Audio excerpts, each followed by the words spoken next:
Hello, everyone. Hi, Philip. Hello. It's good to see you. Good to see you. Can hear me all right? Yeah. Yes, we can. Yes, we can.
Okay.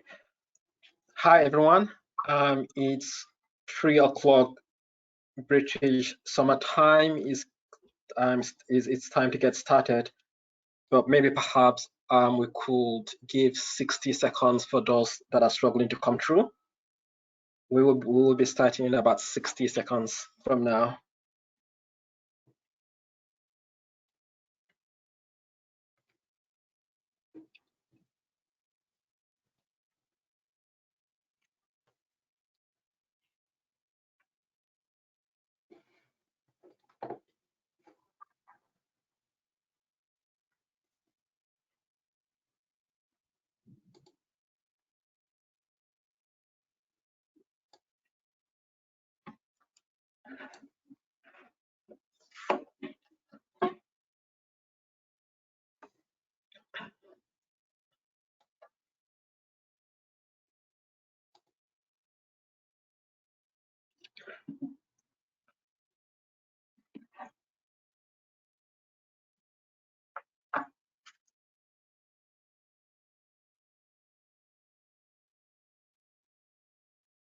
Okay, very well. Team, can you see my screen and can hear me loud and clear? Yes. Yeah. All good. Okay, fantastic. Good afternoon, everyone. It's my pleasure to welcome you to this virtual event, to this webinar. My name is Abdul'Aziz, and I'm a technology analyst with the IEAGHG. We will be discussing a very important topic this afternoon titled The Value of Research, Development and Demonstration in Commercial Deployment of CCS. To contextualize this theme that we'll be discussing this afternoon, a lot of expertise and a lot of financial resources, a lot of human resources is being channeled across research institutions and research organizations all across the world to embark on cutting-edge experimental and pilot research. How does the results, outputs of this endeavor translate into commercial deployment of projects? What is the value? What is the impact of this research to commercial deployment of projects, in this context, carbon capture and storage? So you're welcome. And before I invite our speakers, I would like to go through a few slides to introduce and give you a lowdown about IEAGHG. Right. Our internationally recognized name is the IEA Greenhouse Gas Research and Development Program, and we're a technology collaboration program and are part of the International Energy Agency's technology network. We are functionally and legally autonomous. Views, findings, and publications of the IEAGHG do not necessarily represent the views or policies of the IEA Secretariat or its individual member countries. IEAGHG is a technology collaboration program within the IEA network, and we assess the role that technologies can play in reducing greenhouse gas emissions. We fund research into the development and deployment of carbon capture and storage technologies, monitor and model geological storage performances. I'm going to briefly mention some of our flagship activities.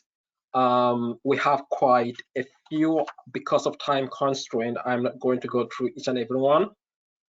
One of the main activities of IEAGHG is to undertake technical and economic evaluations of technology options with the potential to mitigate greenhouse gas emissions. IEAGHG evaluates the technologies using a transparent and consistent methodology that allows direct comparison of technology options. In this way, IEAGHG provides objective information to its members. Such information can then be used by members to assist in formulating policy, industrial developments, scientific research, and academic communities. Through its research activities, IEAGHG aims to identify key knowledge gaps and promote activities to fill those gaps.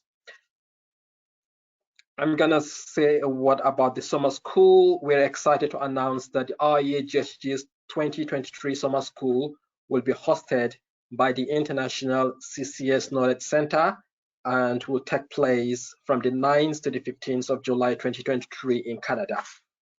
One of the key flagship activities that we undertake is the greenhouse gas mitigation technology conferences, as well as post-combustion carbon capture conference, which I'm going to mention in the next few slides.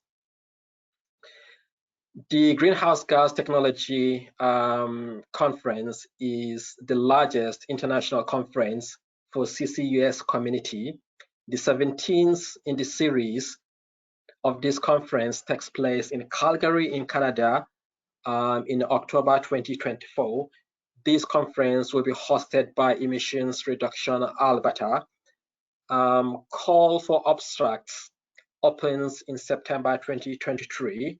If you need more information about these, you can log into the IEAGHG's website. The Post-Combustion Carbon Capture Conference is taking place in September. It is an in-person 3-day conference with over 80 oral presentations. Registration for this conference is currently open, and if you need to participate or attend, you can visit the IEAGHG's website. This is a slide representing our our members. We thank our members for steering the direction that we take in, the pathway that we take. Two of our newest members are the DRACs and ENI. So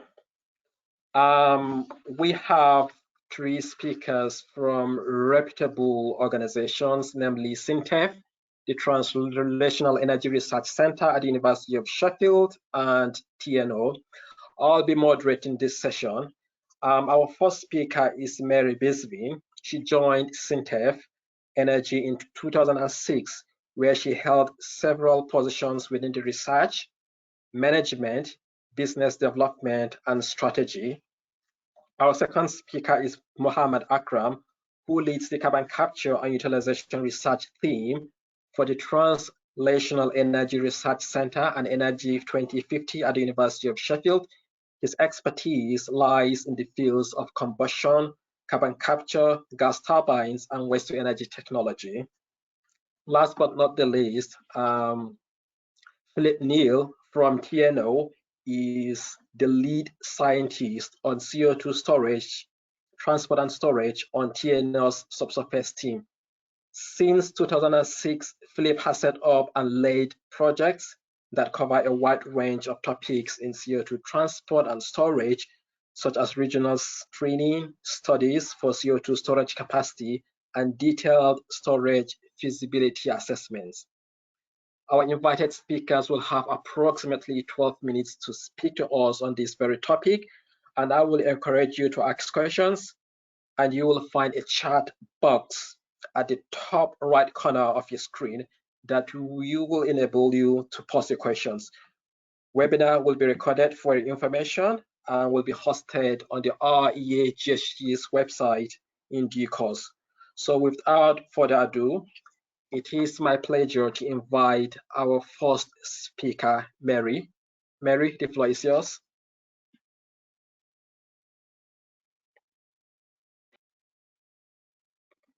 Now it should be possible for me to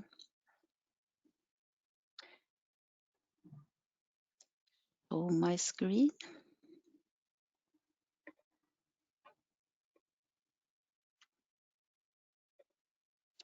Is this okay? Yes, we can see a screen, Mary. Super, so you can see my whole screen, I hope. Thank you for that introduction. I'm really looking forward to sharing some slides and thoughts with you all. I will actually start and stop with my main takeaways so I can say them twice. My main point to start with is to say that research and innovation is very important in order to reduce risk and cost in complex CCUS value chains. Secondly, targeted fundamental research is essential in all steps towards commercialization, which includes the need to feedback results from demonstration projects to research in order to speed up innovation. And it is important to have both international and multi-sectorial collaboration in order for CCUS demonstration and deployment to take off due to its very complex nature. So this is how I'm planning to organize my speech. I will say a few words about SINTEF before going on to three actually concrete projects, large CCUS R&I efforts led by SINTEF, which in each of them illustrates the different ways of doing it, and by that also illustrates how research and innovation actually plays an important role in the commercial deployment of CCS.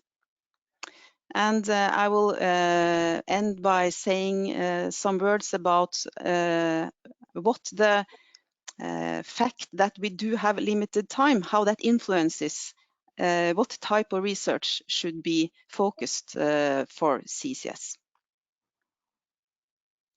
To start with, SINTEF is Scandinavia's largest independent, not-for-profit research institute.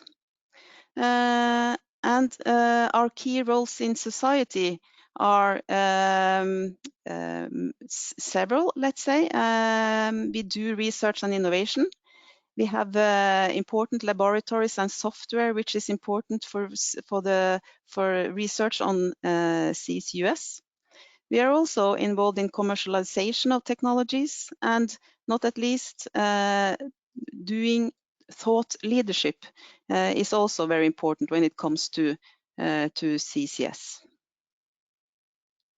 And I find it useful to remind ourselves about the innovation ecosystem and the importance of research in that. I think we all see how this is important, this complex innovation ecosystem, that we all that this is something that is highly relevant when we discuss what is needed in order for CCUS deployment to take off.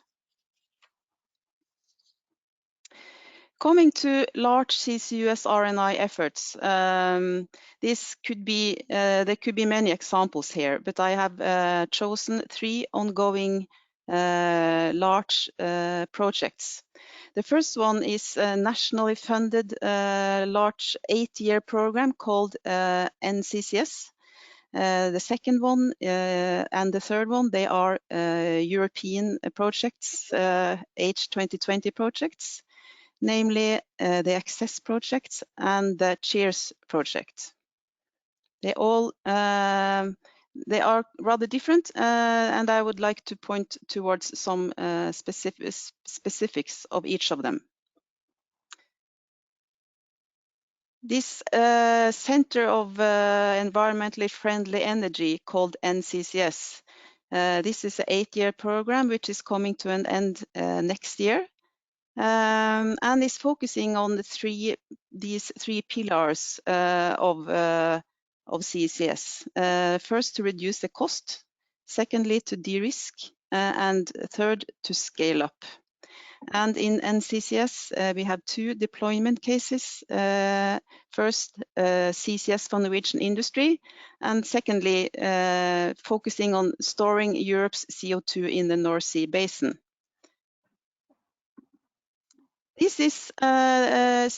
This is in very much so a global effort, and in that we mean both including the partnership from all over the world, but also linking priorities between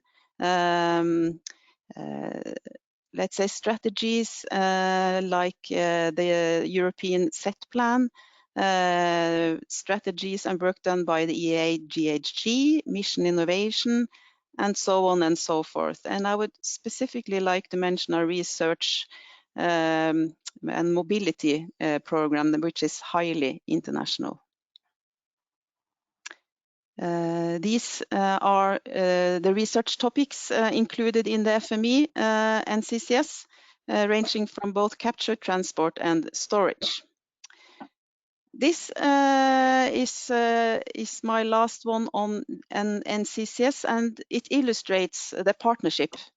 By having such a platform like NCCS, we see that the users and vendors and university and research institutes, they have a very, let's say, this platform of focusing on research and innovation is very useful also as a kind of a place to kick off bilateral projects and building a very useful and important knowledge base for industries in their future deployment of CCUS. My second project example is our European H2020 project called Access. This is a project which focuses on providing access to cost-efficient, replicable, safe, and flexible CCS. It includes 3 main aspects where we both in blue test a new CO2 capture technology. In green, we see the focus on CCUS chains, and in yellow, engaging and informing stakeholders about CCUS. So this project is highly includes many important aspects for different actors in order to and is important in their work towards deployment.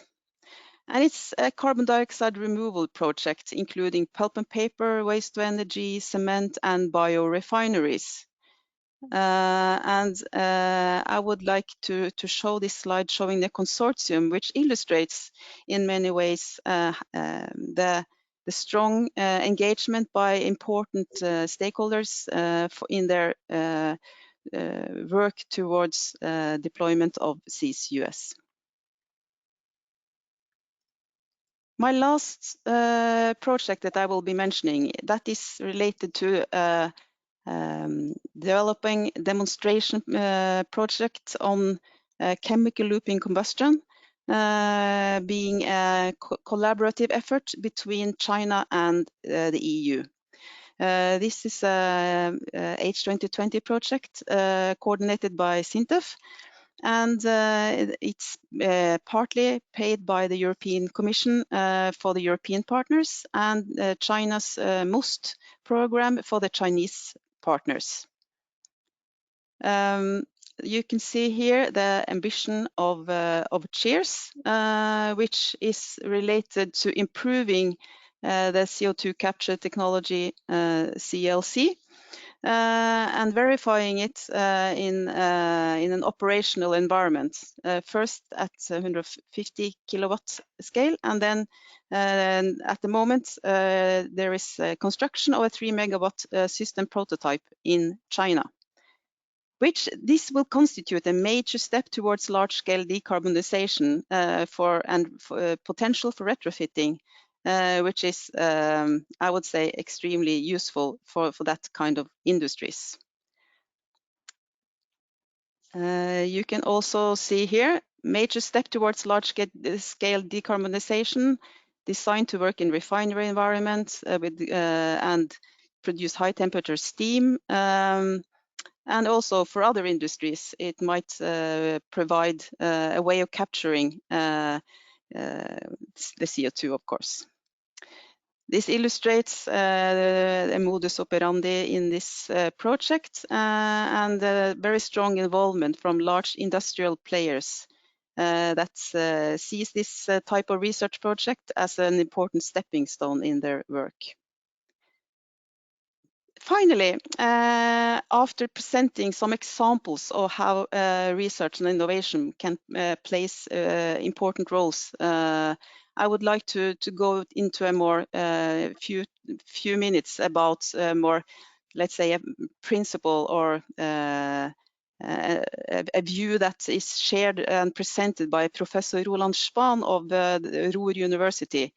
And I've been so happy to discuss this with him at several occasions, also working together in the IEAGHG CCS group.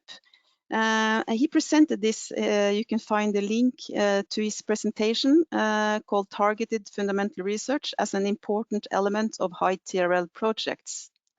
And this slide is my final one, and that illustrates an important point that that I believe is really important, and that is the fact that we potentially should maybe forget about the TRL scale, at least sometimes, because time is limited, so we need to both have the operation experience and we need to couple that with targeted fundamental research in order to roll out the optimized technology. I mean, we are used to thinking of these steps as something coming more linearly after each other, but we need to think differently. One might say that programs funding fundamental research, they select excellent research, not necessarily the targeted research needed at each step in the development. And what Professor Spahn says here is that he encourages large-scale demonstration projects to include targeted fundamental research. And I think this is a very good good thing that we should discuss, and I will be happy to hear and discuss that also. So to sum up again, repeating myself, research and innovation is very important in order to reduce risk and cost, and I would also add to scale up CCUS value chains. Targeted fundamental research is essential towards in all steps towards commercialization. And I would like to add both international and multi-sectorial collaboration is important for CCUS, especially again, due to its very complex nature. So by that, I would like to thank you for your attention. Thank you very much, Mary, for this insightful presentation.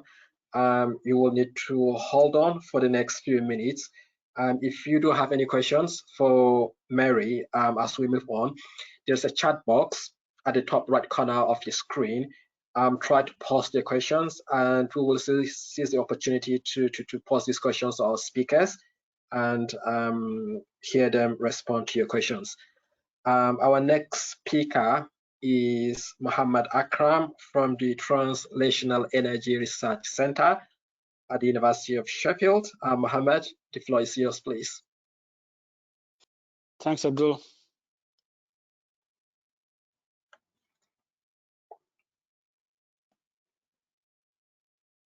Can you see my screen? Yes, we can.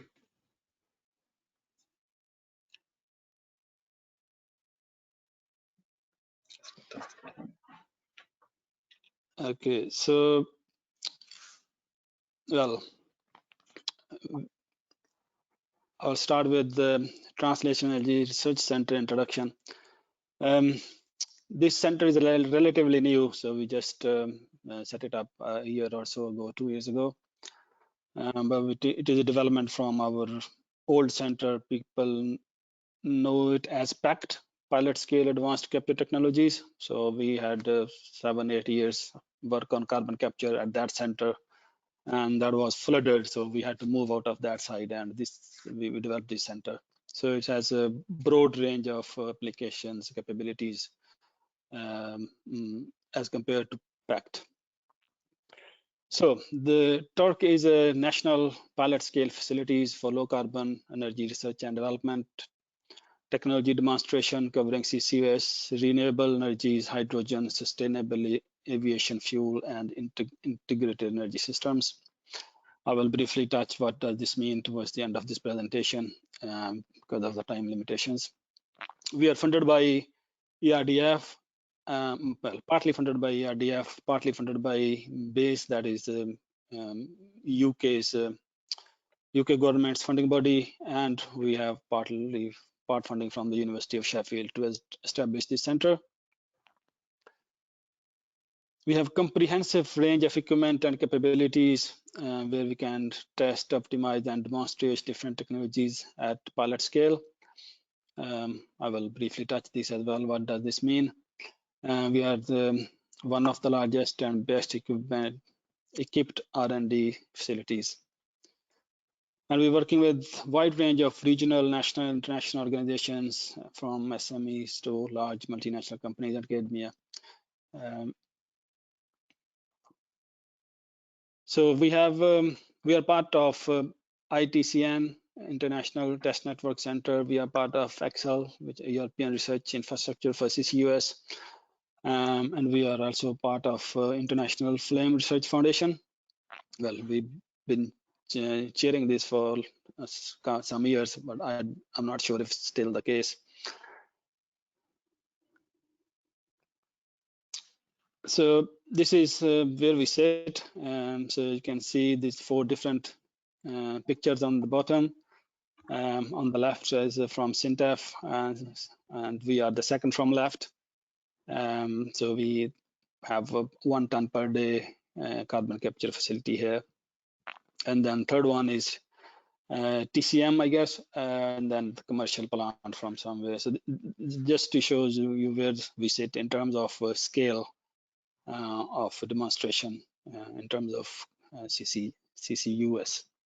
Well, I'm referring to CCUS because we have a utilization part of it as well here. So we are bridging the gap between lab and industrial scale together with this partnership, wider partnership. And we have important links to technology development chain. So how we're supporting CCS? Our aim here is support industrial and academic research and development. So we do academic research as well as commercial research, which we do as a contract. Different companies at the moment are contacting us to do, for example, bring their equipment here to test with different facilities. So our objectives are provide relevant capability and expertise for R&D to de-risk investment and bridge the gap between bench scale R&D and industrial pilot trials. And we provide a platform for R&D and techno-economic validation. So we are flexible, integrated multi-technology pilot scale facilities for CCS. Integration with wider energy systems. So we have renewables. Well, we have solar power, which is used to produce hydrogen by electrolysis. And then we have a CO2 utilization platform as well. We have state-of-the-art analytical facilities. We do process modeling. We have expertise in that as well. And we do techno-economic analysis. In other words, the process modeling. We also do CFD modeling of different aspects, for example, RPBs. So we are cost-effective, independent, non-commercial, conflict-free, shared access to industry and academia. And we provide a platform for cost reduction through R&D, learning, knowledge transfer, and development of operational experience. So on the right-hand side diagram, you can see where Turk sits in terms of technology readiness level. So we range from 3 till 7, mainly for 5 and 6, but we also do 7 in some aspects, that is testing technology in relevant environment. So R&D and applications. So we are plug and play facilities. What does that mean is that on the right hand side you can see a diagram, which is a simplified flow diagram of research center. So on the top there are the bioenergy facilities, and then in the middle somewhere you can see blue capture facilities. ACP stands for amine capture plant. That's what we traditionally call our packed bed column. Then rotating packed bed, direct air capture, and MCFC we also have. And then in the black you can see it's CO2 utilization, it's a gas cleanup, and then Fischer-Tropsch for fuel production, and hydrocracking for fuel upgrading to tune it to sustainable aviation fuel areas, because SAF is very high topic at the moment. So we have full process service interconnections, enabling testing, comparing different configurations and applications. So on the bottom you can see it's on. You can see only pipes here. Basically, you don't see any facilities. But these are the we call them visiting bays. So anybody can bring their equipment and test here. So these number of pipes you see are from our ring main. So they have natural gas supply, hydrogen supply, water supply, flue gas supply, and contaminants supply, you name it. So basically it's a very well integrated infrastructure, you can say, where you can use different technologies as you want. So we have gas pre-treatment technologies. For example, for MCFC, we need ppb levels of sulfur. So we are having a very sophisticated gas cleanup mechanism for that rig. multiple capture technologies I just mentioned, gas treatment, utilization is a Fischer-Tropsch process we have. So for Fischer-Tropsch, we have CO2, captured CO2 use by ACP, RPB, or DAC. We also have a syngas, biomass syngas production system, so we can use any of them. For CO2, we have a reverse water gas shift to convert it to carbon monoxide before we putting into Fischer-Tropsch. Application examples, we have testing new capture technologies as standalone units or existing technology integrated with in wider systems, and that's what we call TRL7. Testing new applications of existing technologies, fuel, upstream process change, solvent change, for example. Energy balances integrated process model, that's what we call process modeling. And assessing solvent degradation and development testing. This we had recently a program with the TNO and SINTEF together. And dynamic operation of units and integrated systems for new and existing technologies. So this is what we call plug and play program basically. So you can put any technology anywhere in this system. Well, it's a classic example how we develop here. So we started with CFD modeling and process modeling of RPBs, and then the picture you can see here is a RPB. This was at our old site packed on the bottom, and now we have a RPB on our new site as well, which is a different version of the one at packed. And we do process validation and optimization based on the experimental data. So in summary, the TERC provides a platform for the users to prove, test, develop, optimize, and upscale their ideas and development on a cost-effective basis before investing in commercial scale testing or production. High level of flexibility, this is what we call plug and play. Again and again, I'm coming to that one. So basically, you can test any technology with any system. The facility is positioned to support CCUS project and their suppliers internationally to resolve technology and economic barriers to commercial CCS. TERC can support new technology development to catalyze technology commercialization, new applications of existing commercial technologies, new environments, CO2 utilization, for example, problem solving on existing technologies, solvent degradation, test systems, limits and change implications in capture systems or upstream processes. One critical example I forgot to mention, we also have a training programs here. So last year we ran 2 training programs on our capture facilities with the biomass flue gas. And these are the people we work with. You can see TNO and SINTEF in the middle. Thank you. Thank you very much, Muhammad Akram, for the detailed presentation. Let me remind our audience attending this virtual event, if you have specific questions for a particular speaker, write the name of the speaker before posting your questions so that we will know who to direct your questions to.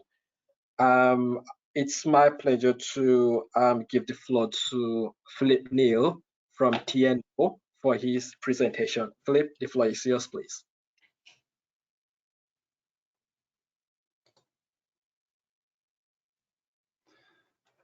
Thank you, Abdul. Can you see my presentation? Yes, we can see a presentation. In presentation mode? No. Okay, how do I think I picked the wrong screen.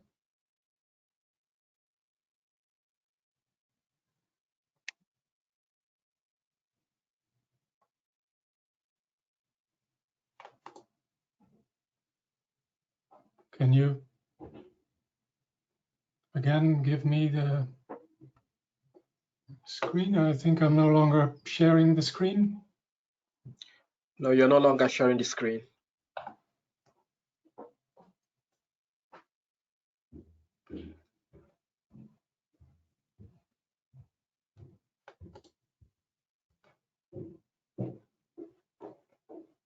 How can I change the screen that I share?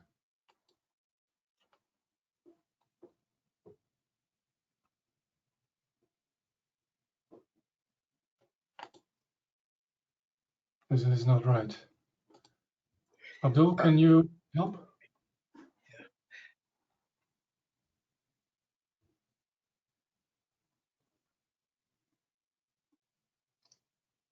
Can you try one more time? Team, will it be possible to pull out Filip's presentation, please? I know I can, sorry, I can try again. Okay, very well then. Okay. Can you see my screen now? No, we cannot see your screen, Filip. Oh. I can run. Oh no, there we go. That's perfect. Yeah. Is it okay now? Yes. Excellent, thank you. Fantastic. So, apologies for this. My name is Filip Neele. I will present a number of examples of how the knowledge and expertise that we developed at TNO was transferred to and deployed in commercial CCS projects. On the title screen here, you can see our mobile capture test rig that can be, and that has been used and deployed on site in various different occasions.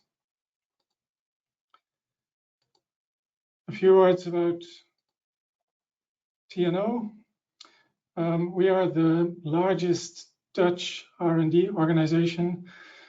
We have about 3,600 experts who cover a wide range of topics.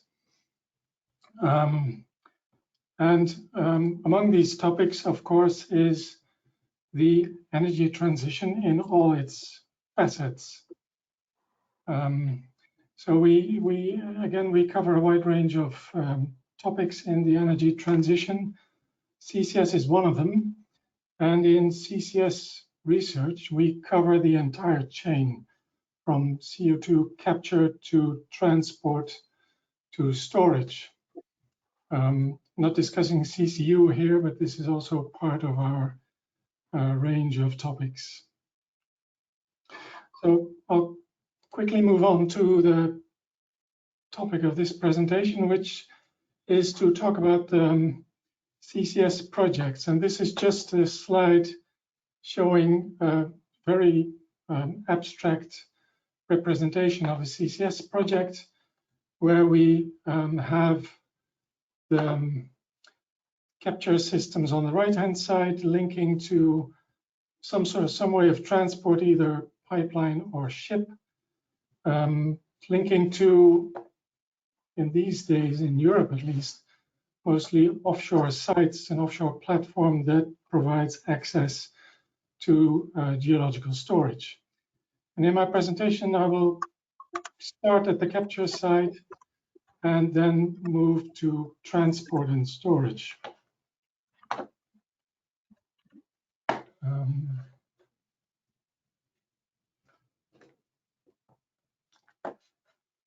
Losing my mouse here.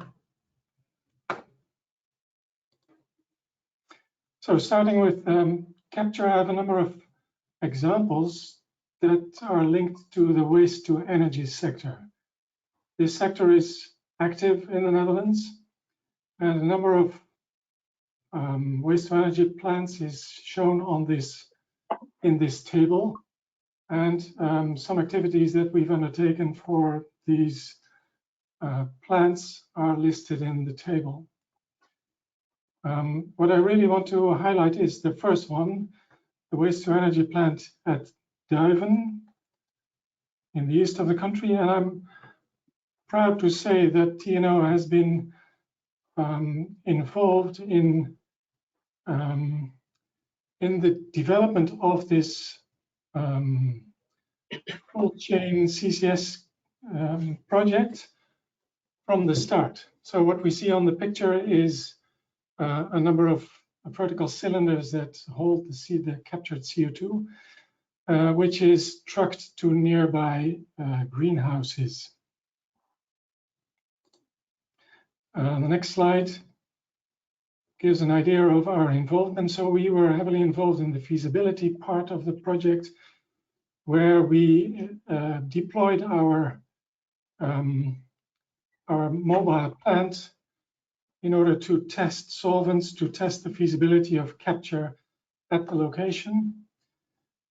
Also to do a feasibility study of the whole project, which served as a basis for the detailed design and construction of the installations. Today we're involved in the operational phase of the project, where it's about monitoring the project and improving where possible.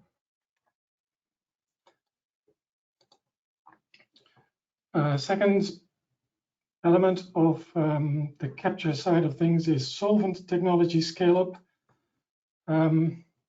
which is about activities within TNO to upgrade to a high TRL level, the CSAR1 solvent, which today, after years of testing and improving, is now ready to be deployed in an operational environment.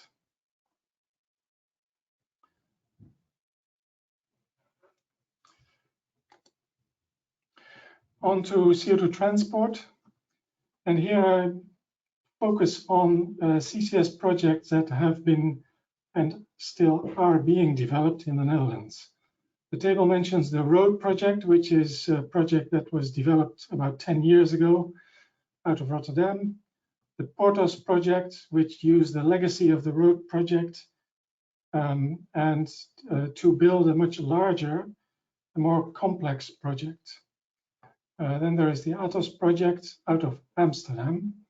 And for all of these projects, the TNO involvement consisted of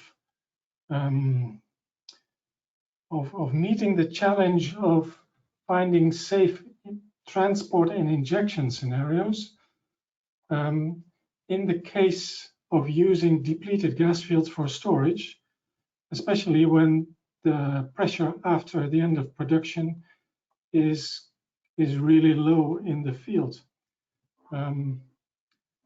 While storage in depleted fields is a good idea because of the potential of reuse of facilities and the potentially shorter timeline to development, injection into a reservoir at very low pressure is quite a challenge. And we've worked closely with project developers to find ways of doing this in a safe manner. And we've worked closely with the road and Portos teams to find, I think, groundbreaking ways of operating this system while the pressure in an operational phase slowly increases from very low to higher, and after some time, the end pressure. For the sake of time, I'll skip this slide, but it's in my presentation, so you can have a look at it afterwards. Then quickly on to CO2 storage, where I again focus on a number of projects that have been developed in the Netherlands. The K12B project, which was really the first project to re-inject CO2 separated from produced gas. And this was used to understand the behavior of CO2 in depleted fields. Then again, the road project, where TNO developed along with, together with the project team, developed the subsurface site characterization work that was fed into the first CO2 storage permit application under the CCS directive in Europe. And I'm still proud to say that at this moment, the first and I think still only CO2 storage permit that is in place irrevocably is the one that was approved for the road project. We did similar work for the Portos project, which, as I said, used the legacy of the road project to build a larger and more complex project that used, I'll skip this slide because I've pretty much covered this, and I'll quickly go on to the Portos project, which again is a first of a kind project for the Netherlands, as it uses not one like the road project, but 3 depleted fields with 4 suppliers and a significant size of operation of 2.5 megaton per year. Again, we did subsurface site characterization work that was the basis for 2 more CO2 storage permit applications that are currently being evaluated and that are close to being approved. So in these projects, we used the expertise and experience built up in previous decades of work at TNO to develop CO2 projects, whether it's in operational capture systems or whether it's in finding the way to safely operate a CO2 injection project that uses depleted fields. And related to the CO2 injection, to find a way to formulate a CO2 permit application that is in line and sufficient for the CO2, the CCS directive in Europe. Then my last slide, this summarizes what I've talked about. We contributed to first of a kind projects for waste to energy plants. We worked on challenges related to storage in depleted fields.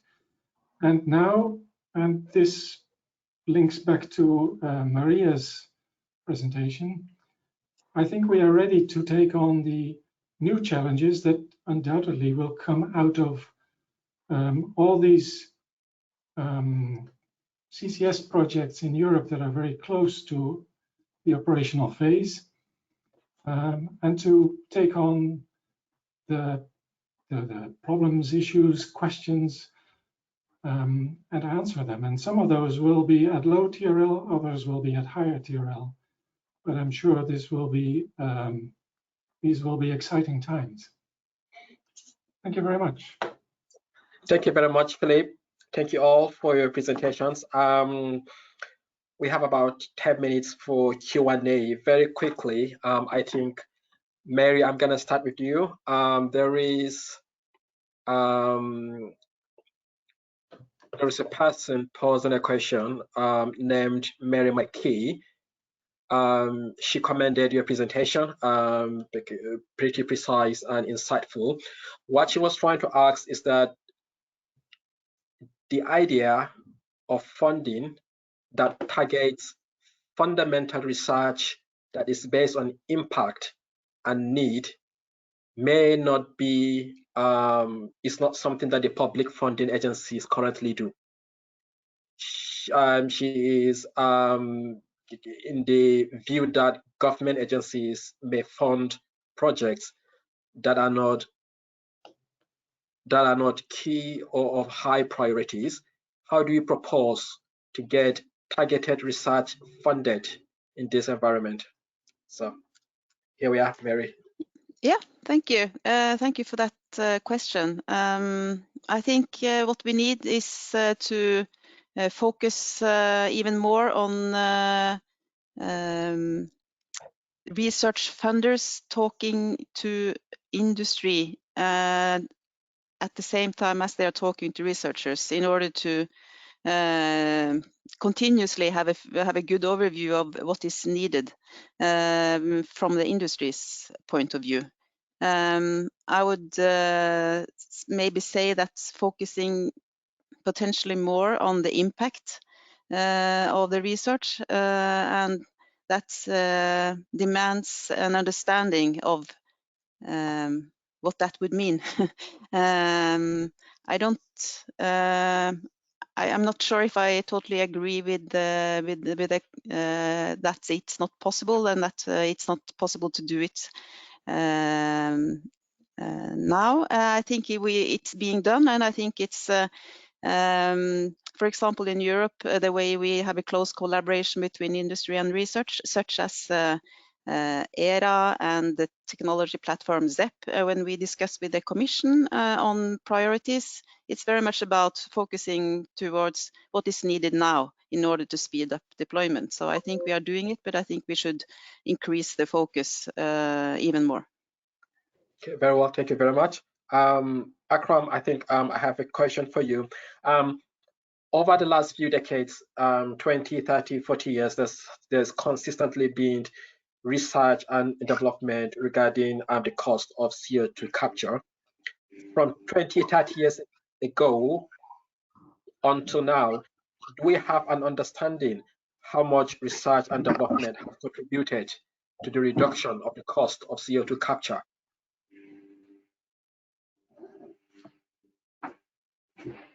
Do we have an understanding? Yeah, yeah. Well, from commercial perspective, there are new solvents coming which claim to be very low energy consumption, and new technologies coming, i.e. process intensification with rotating packed beds, which are reducing footprint as well as infrastructure costs. So I think there is significant development a lot to be done to meet the targets to achieve CO2 emission reduction. Very well, thank you. Philip, question coming through from Dane Cha. What commercial models have you seen that allow for private sector entities to reduce their risk associated with providing funding for large-scale demonstration projects? Can I repeat the question, Philip? Yes, I'm not an expert in business cases. What I can say is that in the Netherlands, the policy of the government is to support the development of CCS, and for that the government has put in place subsidy schemes that basically provide a guaranteed floor price. It's a sort of contract for difference, making sure of providing financial security for emitters during, let's say, a period of 15 years. So they have, once they apply successfully for this subsidy, they have a certain level of financial certainty to start and operate a capture system. At the same time, the government strongly supports the development of a transport and storage systems, transport and storage projects that will be in place to take up the captured CO2. So from my position, I think there is a good environment, at least in the Netherlands, for industry parties to consider CCS as a very serious, as a very real option to decrease their emissions. Well, thanks for your response, Philip. And this is a general question, and it goes by, are there any research facilities in the world that have built a low pressure, low temperature CO2 liquefaction, CO2 storage tank, and boil-off gas handling facilities that can be utilized by those who would like to conduct tests or experiments? So are there any facilities in the world that have built low pressure, low temperature CO2 liquefaction and CO2 storage tank and boil-off gas handling facilities that you know?